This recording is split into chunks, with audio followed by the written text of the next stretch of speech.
fighting against the Dalkey or preparing their next move, like others such as Sack and Samantha were. Instead, they were busy dealing with the special letters. Each of these letters had a seal on them. Particular members of the Earthborn group that occupied the voting seats knew what the seal was. However, some who received this letter in particular knew nothing about it at all. The seal which belonged to the board. But this didn't lead them to misunderstand the seriousness of the matter, because high-ranking generals and colonels were the ones delivering the invitation. They thought someone as high up as the Supreme Commander had to be behind these letters. Many had received invitations, all hand-delivered letters. No matter where they were, the letters reached them without any hiccups. As for those that were invited, there seemed to be a general pattern behind it. First were the powerful members of the Earthborn group, Sack, Samantha, and a few of the generals who were handing out the letters themselves. Then some of the letters were handed to travelers on Earth, names that didn't stand out in the world. They were known as the Unranked. These were a group of people that didn't join any guild and decided to become solo travelers. It was because of this that their reputation didn't reach great heights like the factions. Of course, they would never dare to start a fight with a faction that had so much backing and many powerful people. But there were rumors that some of these unranked travelers could be just as strong as the Big Four. At the same time, Mona was on one of the Earthborn planets. It wasn't the one that Sack and Samantha were based at. She was on a planet named Linen that had a rocky surface, making it hard to smooth out certain areas. Still, it was ideal for setting up traps for the Dalkey, which was why the Earthborn group had decided to keep this planet compared to the others. The sky was a mix of violet and orange. At night, it would shine a beautiful indigo color. The days were short here, half the length of that on Earth, and the surface was cold. The shelter situated here was different from the others. While a shelter would normally be one base where multiple people lived, this one instead was split into 5 parts. Ships would be used to travel to each section, or in case of emergencies, tunnels that linked all the bases with each other. This had to be done due to the strange terrain of rocks. After leaving the vampire solar system, Mona had returned to the Cursed faction, but soon had proceeded to the Earth faction instead. She had planned to try and regroup as much of the Bree family as possible. She was slowly regaining her group's power, especially now that she had a little gift from Quinn. She was slightly afraid, though, because if she were to do such a thing under Sack's nose, even if it weren't him, perhaps others around would report this, and an investigation would be carried forward. They would attempt to shut her down before she could become as big as she once was. As for why she had decided to go to planet Linen, it was due to Nathan staying there. Nathan originally was part of the military, but when the group restructured itself under Oscar's command, he was given command of a part of the military to help the Cursed faction. Another part of the military was also handed to the Greylash faction as a sign of good faith. It always left Nathan in a tricky situation, since he didn't know where his true loyalty lay, whether in the Earthborn group or the Cursed faction, but it looked like both of them treated him like he was part of them. Just then, Nathan was heading to a large building that acted as a tavern. There was a closed sign outside hanging. This place was at one of the separate 5 pieces of the shelter, and was also where Mona and the rest of her members she had gathered were staying. And upon her personal request, Nathan hadn't reported anything to the Earthborn group about what Mona was doing there. Standing outside, one could hear the noise of laughter coming from inside of the tavern. Nathan looked around to see if anyone was spying or had followed him, and a few moments later, he pushed the tavern's door open. As soon as he entered, Nathan heard a big crash, and he could see a piece of wood getting chucked up, skimming right past his face. The sound of cheering continued, and regaining his composure, Nathan witnessed a sight that he had seen a few times, but just couldn't get used to it. "Come on, show 'em what you got, Rogarth," a man shouted. A monkey-like beast with a tail of a snake was in battle, being controlled by one of the members of the Bree family. He stood by his beast's side and had armor on himself that seemed to have seen better days. The monkey quickly went in for the attack, leaping up in the air, and at the same time, it shot out green venom from its tail towards its opponent. Just then, the man also appeared by their opponent's side and was ready to attack its legs with a hammer. It lifted its leg at the right time and slammed its foot down on the hammer while dodging the venom to grab the monkey by the neck. As for what the opponent was, it was none other than a Dalkey. "Mona!" Nathan called out, walking forward and still nervous about the Dalkey in the place. This was the scene he couldn't get used to, a Dalkey that was under control using a demon-tier weapon. It was also why they had to be so secretive. Mona didn't have a shadow where she could hide the Dalkey anytime she wished, and if others were to see it, then she and her people would be in serious trouble. It would just frighten the public before she gets the chance to explain. They might even assume that she was a V. Since now the public knew some could also resist blood, there was no sure way to test who was a V and who was not. "Sorry, I was just getting some training in," Mona said. "I see." Nathan glanced at the Dalkey by her side. Mona wanted to practice with the Bree members, making them stronger when facing the Dalkey. And what better way than to make them actually go up against one? At the same time, she was practicing her own control when using the Dalkey as well. It was then Nathan pulled out an invitation and handed it to her. "I am sure you know who this is from," Nathan said. Looking at the seal, she knew straight away who it had come from. Then opening up the letter and reading it, she couldn't help but laugh out loud. "Do you know what's in this letter?" she asked. Nathan nodded, and he knew that this perhaps would be her reaction. What are they thinking?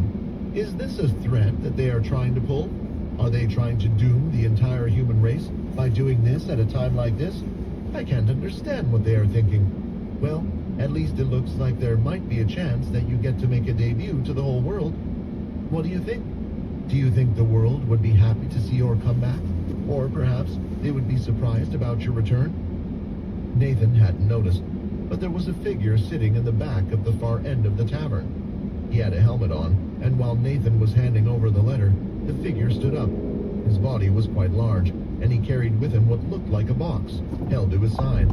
That's when Nathan noticed him, and when looking inside the figure's helmet, he found out there was no head, but a blue floating spirit. Is this a beast? But it looks human. Who is this? Nathan couldn't help but wonder.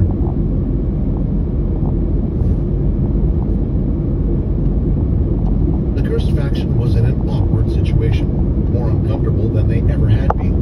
The cursed ship was no longer floating in space, and instead had descended on a clay-like planet named Skimall.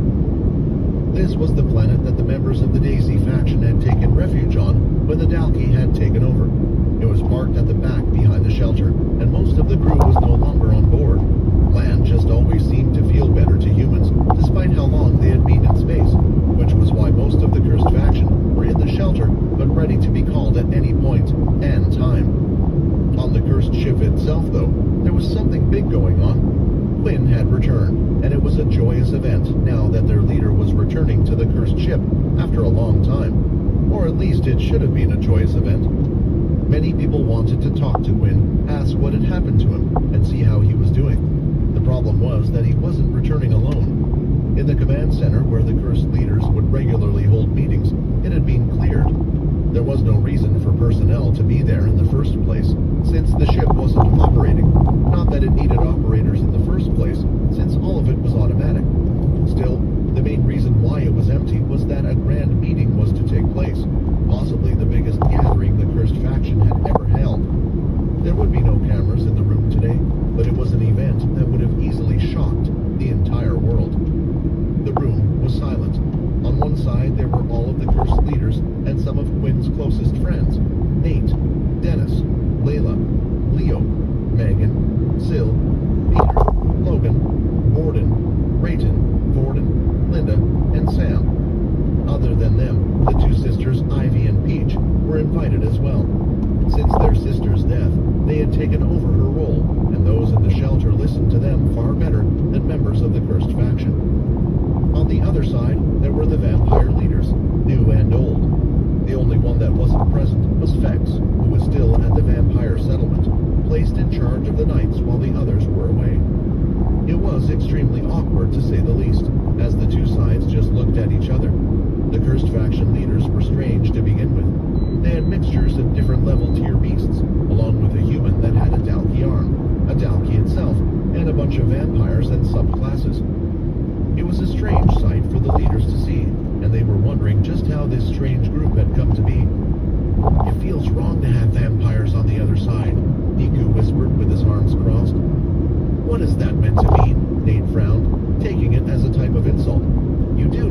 most of us on this ship have been humans longer than vampires. It's not like we are betraying you. He's right, Niku, Sunny interrupted. And in the first place, it's not the other side. Remember, our king wishes us to bring the two sides together. Temporarily bring the two sides together, the second leader, Katori Cha, commented. And what does that mean exactly? Gordon asked. That once the Dalki are done with, you will see us as enemies as well? No, Jake added, supporting his fellow leader. But how could you expect us higher beings to mix in with you lot? Even now, you need our help. You think? Syl smirked. I'm pretty sure there are some humans that you have never met before that are even stronger than you. We are both helping each other, and I'm happy to test this out. Rayton gave his brother a hit on the arm. It looked like the time they had been spending together had improved his talking. And beasts, which we would be happy to test. Rayton backed up his brother, already forming his hand into a blade. Hearing all of this, Sam just couldn't stop shaking his head. But what else did he expect a meeting between the two sides to go like? This was exactly why the introduction of two sides needed to go slowly. He could only imagine if the vampires were introduced during the old rule. Enough, Quinn shouted, stopping the argument and stopping the two sides from what looked like a clash about to happen. Look, we all have our reasons, and I plan to still be around when the Dalki are defeated. So, you guys, don't think I won't be king once this whole thing is over. And just like with any culture, we should learn to respect and understand the other cultures. Besides, the vampires have a right to be cautious of us, because, in a way, they're right. Quinn chucked an envelope out onto the table. The seal on it had already been broken, so it was clear Quinn had read its contents. This is the whole reason why I've called both of you. In a way, I kind of wanted to emulate what they wanted to do. The whole group stared at the letter. They had no idea about its importance, but could tell from Quinn's words that he had given some hint at the same time. They also notified me about this. I knew you would get one, Logan said, as he started to type away and brought up the letter on display for everyone to read. It took a while for everyone to take in Logan's information. It was about what the board members were exactly planning and how he had been invited. They were simply at a loss for words. Next, Quinn displayed his letter to the others. They could see that it was slightly different. From what we can gather, the invitation Logan received was sent out to several people. It looks like they have invited many strong people to this event, and they have also requested something big of Logan, Sam explained. Then from Quinn's letter, as you can see, they wish for him to bring along all of the leaders who have had a public appearance on camera, Sam continued. What is wrong with humans? Jake replied. We decided to come along. We extend our hand to help them in this war, and then they want us to gather and fight with them. What is the point of this? It won't be an official fight, Logan says. I believe they want to test your strength against the strongest humans. The battle will take place using VR machines. I can record all of your data, so it will be 99% equal to as if you were fighting in real life, Logan explained. I understand, Lee said, but how is a fight meant to bring the humans and vampires closer together? If we defeat them, which we will, Niku interrupted. If we completely defeat them, then won't they be more afraid of us? Lee finished his sentence. The others agreed with this, and so did those on the cursed ship. I don't want to say anything, but there are quite a few invitations that got sent out to those on the cursed ship. Leo and Syl as well. They don't want this to be taking sides, but they want it to appear that everyone is just showing their power. But why at a time like this, I don't know. The Dalki could attack at any second. The worst thing is, they're blackmailing us, Quinn finally said. I read the letters that they sent to me, and the others, and it's clear. These people, these members of the board, have said that if a person or group chooses to refuse this invitation, they will no longer support them. According to Logan, each one of these 10 families holds great power. We currently get food bills for the cursed faction from them. One of the families had 90% of the Glathrium supply that we use to build and repair our ships. Even Alex needs Glathrium to make our top-tier beast weapons. I thought at first we would just force them if it were to come to it, or maybe we could be self-sufficient. But according to Logan, they have their ways to stop it, so no one does trade with us. If we truly wanted to force their hand, then it would mean going to war with the board, which would be causing another civil war. If that was to happen, then the Dalki will have won this war, so it looks like we have no choice but to accept this invite. But I do want to say one thing. To the vampire leaders, I don't want you to hold back in this fight. Show them the powers of the vampires.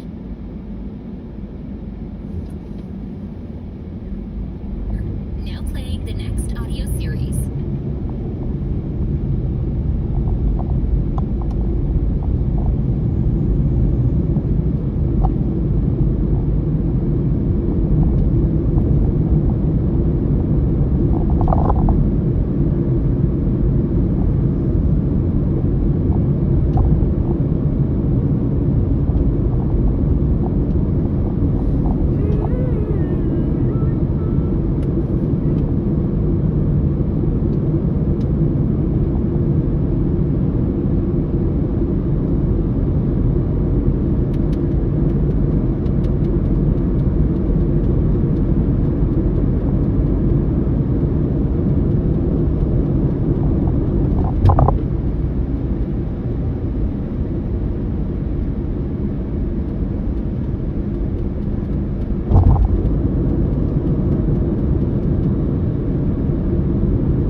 Stop scrolling, I found the list. Ever wonder what songs everyone in Ontario is talking about right now? Here's what everyone's playing. Cash Eruption, Gates of Olympus 1000, Sweet Bonanza 1000, 12 Masks of Fire Drums, Sevens Wild, Chinchi Banchi, Endless Treasure, Gold Blitz Ultimate, Cleopatra, Blazing Bison Gold Blitz Extreme, Letting Bucks Canal. They're all on Betty.ca, which is Ontario regulated and built just for slot lovers. Super easy to start, just a $1 minimum deposit, and if you win, you can cash out instantly. Like, no waiting. Over 2,800 games, all about the fun and made for players in Ontario. Try Betty.ca, click the link below.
That's nuts. That's nuts.